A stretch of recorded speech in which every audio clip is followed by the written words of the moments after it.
fishing.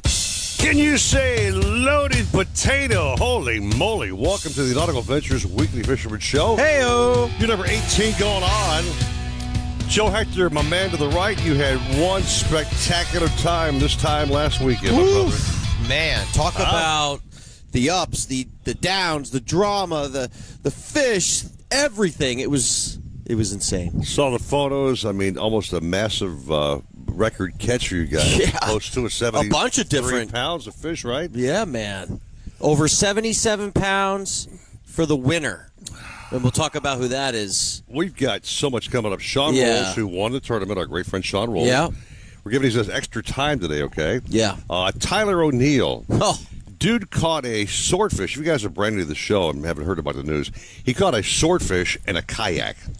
And in the tournament. He was so calm. Yeah. Just like, it's tail wrapped and, we're chilling. I'm going to let him go. People got to understand, this guy caught a keeper swordfish on a Johnny Jig in like 200 to 300 feet of water. Yeah. And he caught it on one of Johnny's like jigging rods, which is insane. Unassisted, unhelped. Yeah. And, it's man, this tournament was one of the best weigh-ins we've ever had. Not to mention the fact that Maria Hector put up a nice live video of the yoga chicks doing their thing. Yes, and we had the yoga. I was tuned to that for quite a while. It was quite exciting. Yeah. I was locked in, man. That was. Hey. Oh, there Hey, is. good morning, guys. What's up, there Tyler? You go, Tyler. So we're watching the video on screen here of your towards the end where you caught your swordfish.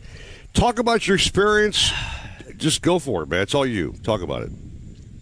Oh, my God, man. So, first off, I want to say thank you, Joe, because that was an awesome tournament. You always put on a great tournament. It's always lots of fun, you and your wife, Maria. Thank you. And Johnny Jig, I got to give a big shout-out to Johnny Jig, because without those two people, I don't think this would have happened. Everything just had to be so perfect. Yeah. In the exact right place. I could have done 5 foot to the left, 5 foot to the right. Who knows what would have happened. Crazy. And I just feel so blessed and lucky because it was definitely a fight of a lifetime. It was very intense. Yeah. And, I was just so shocked. First, I thought it was a sailfish on steroids, the way it was running and jumping. It was jumping. And I thought it was that. Yeah, it was. I got some nice videos of him jumping, and the sun was in my eyes, and all I saw was a giant black silhouette. And even in my head, I've only caught a handful of sailfish in the kayak, and even in my head, I'm like, wow, something's weird with the sailfish. Slightly, yeah. Now, so this fish is coming up, right? And I saw the video. You're saying, is that a sailfish? You're talking to some other boat, I guess, and just trying to figure out what the fish was. Yeah. And he's got this swordfish on with a Johnny Jig, right? Its mouth. Yep. And then, I guess, as you're going on, it got tail wrapped. Well, wait. First, how deep were you? 280 foot is when I got hooked up. Okay. I was going for We're at about 280 feet. Boom. He gets hooked up. Okay. This thing's jumping, and then, Eric? Yeah, it gets tail wrapped. Yes. Thank you. That's I got tail wrapped maybe halfway through the fight.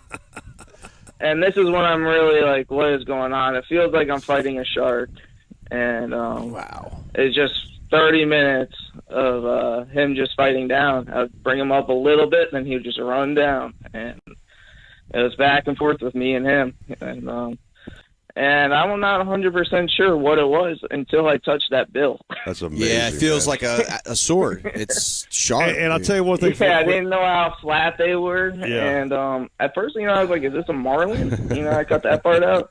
We've got until he popped his head up, and I touched his bill, and that's when I knew this was a swordfish. And I was in shock mainly. I wish the folks on 940 the radio could see we're seeing on the Facebook stream live with them grabbing that bill of that swordfish. But I think the coolest part of the story was he didn't dispatch this fish, Joe. He actually unwound the tail wrap. Right. And took the Johnny Jig out of its mouth, and he let that fish go on its way. Yeah. And grow bigger and happier. Yeah, man. It was a 100-pound fish approximately, so it could have been a keeper sword. Yeah. And could have been. My man here let him go. Yeah, man. How about that? So yeah, I'm happy with that decision. I was 100% sure with the rules and regulations at the time. I know that since it was state waters, I was allowed to keep him. Mm-hmm.